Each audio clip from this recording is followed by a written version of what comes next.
Dragons, you say?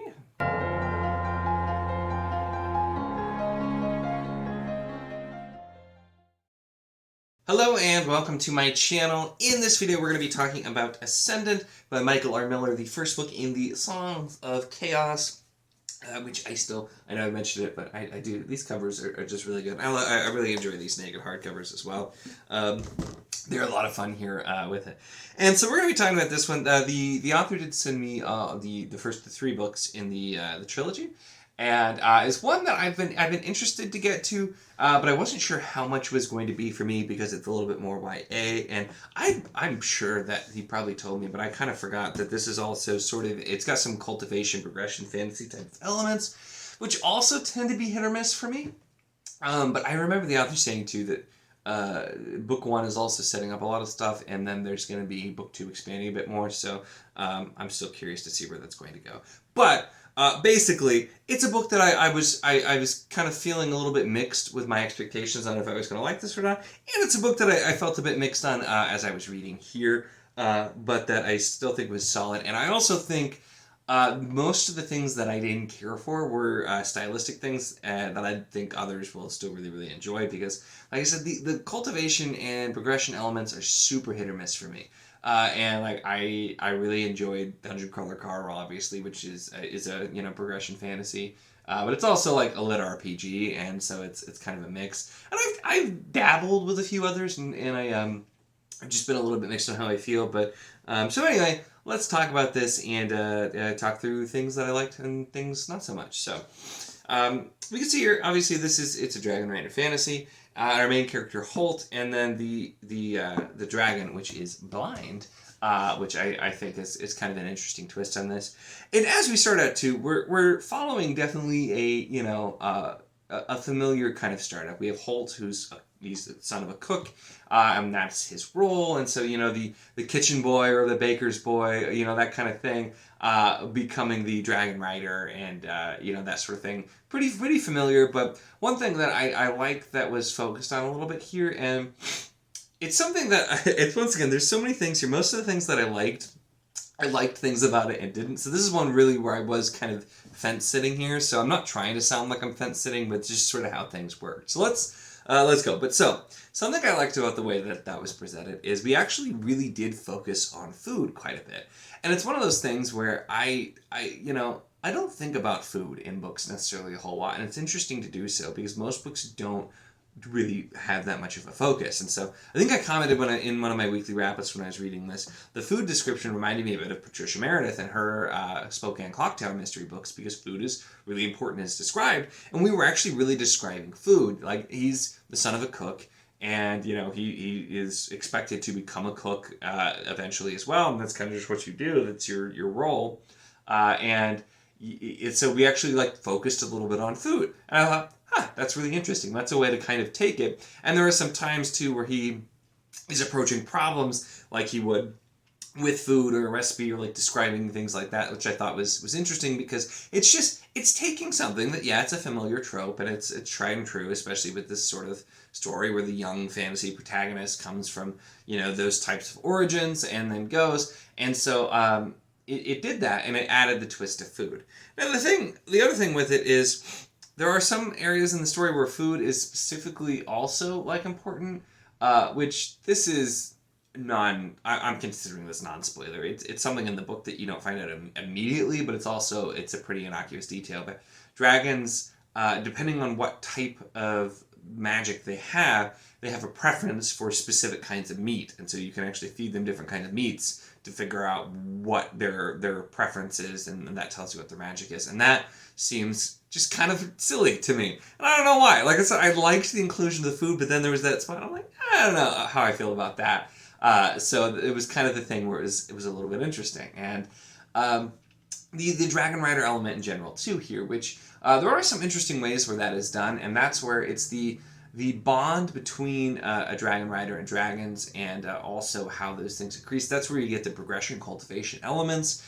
Is a part of the magic system. You have to do things called forging and cleansing, which is basically where you absorb magic and kind of like filter out the magic that's not specific to your dragon. And then as you continue to work and fight with your dragon, your like bond and the like capacity for magic and things like that increase, and that's kind of where we get those elements. And that was something where, for me, even though I know it's progression cultivation, and this isn't really, I would say it more so that it made it feel kind of gamelet-y to me, because I kept thinking that like the description of it sounds kind of like a video game, and I could see like, oh, here's the gauge here that would show, and as you're using it, and like those kinds of things. So it gave it a little bit of a gamelet feel, which I wasn't a huge fan of.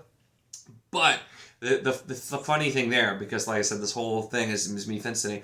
If this was a game, I would play the heck out of this game. This sounds like this would be super fun with the dragon riding and the description of the way that you do different things and that sort of thing. So like, if this was a video game, I would play the heck out of it. But I'm not the biggest fan of those elements for the most part in books. So that's where it was just kind of iffy there a little bit as well. And this is overall, it's one of those books, and I'm interested, it is something I'm going to be continuing and giving a shot to book 2, even though I was a little bit more middling here, because it is setting up quite a lot of stuff. And it's doing a lot of things that are familiar, but it's also taking a lot of different elements together, and like mixing it up instead of just being, oh, this is just pretty straightforward. One of the other elements that's something that, we've definitely seen in fantasy and sci-fi, and including some big name ones, is there's a swarm of there are insect creatures, and then there are also they raise the dead creatures that they consume basically, and they become ghouls, and then there's also like a rot spreading kind of thing where it'll get you, and then if you die, you'll become one of these ghouls. So things that definitely have seen, and then it's with the fighting it with dragons. Makes it a little bit different. The problem there is that reminded me of a series that I don't like, which was Winnowing Flame. And so it's kind of a thing where I feel like some of the things it reminded me of are things that I'm not a huge fan of. And so I wasn't really sure how I was feeling about some of the elements overall. But there's a lot of different and interesting things going on. And I am, for the record, too, everything that I'm talking about is basic blurb stuff, so none of this is really at all. I'm not getting into any details about what's actually happened. I'm still considering this spoiler free. I'm just discussing some elements that may interest you, and talking about kind of how I felt about them as well. So it was kind of a little bit like I said, in the middle for me. The other thing with the sort of the YA feel, it wasn't super like overly doing a lot of like the annoying YA tropes, or at least the ones that annoy me. But we still definitely had the feel of just kind of the characters, which this is just me being a grumpy old man.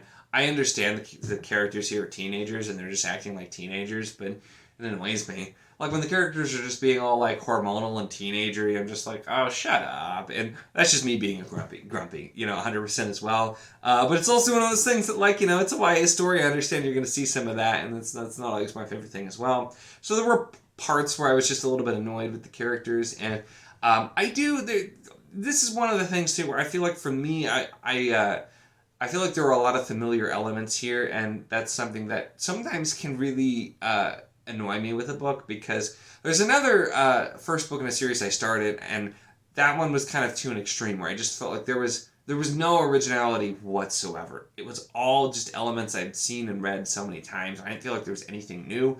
This, thankfully, was not like that. There were a lot of familiar elements, and I was kind of concerned at first, but this is like taking a lot of different elements and kind of repurposing them and really mixing it up. And toward the end of the book, it starts to also show why there's a lot of things that are different going on as well. And so that's where I'm curious to see where this goes in book 2.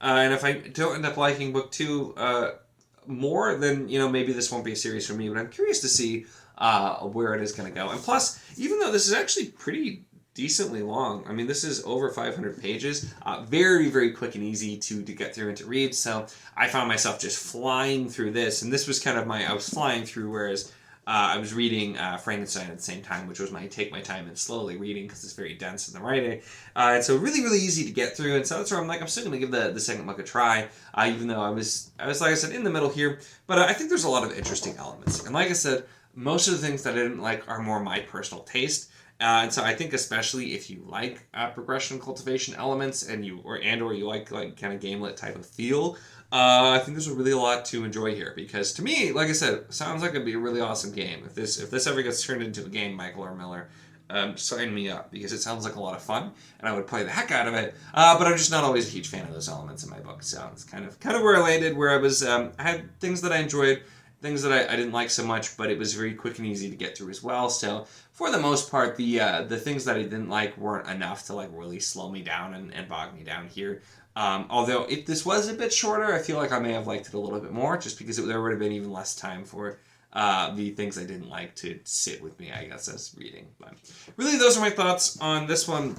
Ascendant by Michael R. Miller. I'll be getting to the second book hopefully before too long. I don't know specifically when, but I want to kind of try the books fairly close together, so we'll definitely see on that. But let me know if you've read this one, and if you agree, disagree on any of my thoughts, or if you leaned one way or another, since I feel like I covered both sides on a lot of things as well. But definitely let me know your thoughts in the comments. And if those are elements that you like, or if you're like me and you're not a huge fan, because I know I definitely have both in my audience for sure. So it'll be interesting to see what people think on this one. That's it for this, though. Make sure to give the video a like if you enjoyed it. Check the link in the description, as always, for the Wizardly Autoclave Discord if you want to chat books, whether this book, other books, really anything at all. It's a lot of fun. We'd love to have you. And of course, if you enjoy my content, make sure to subscribe.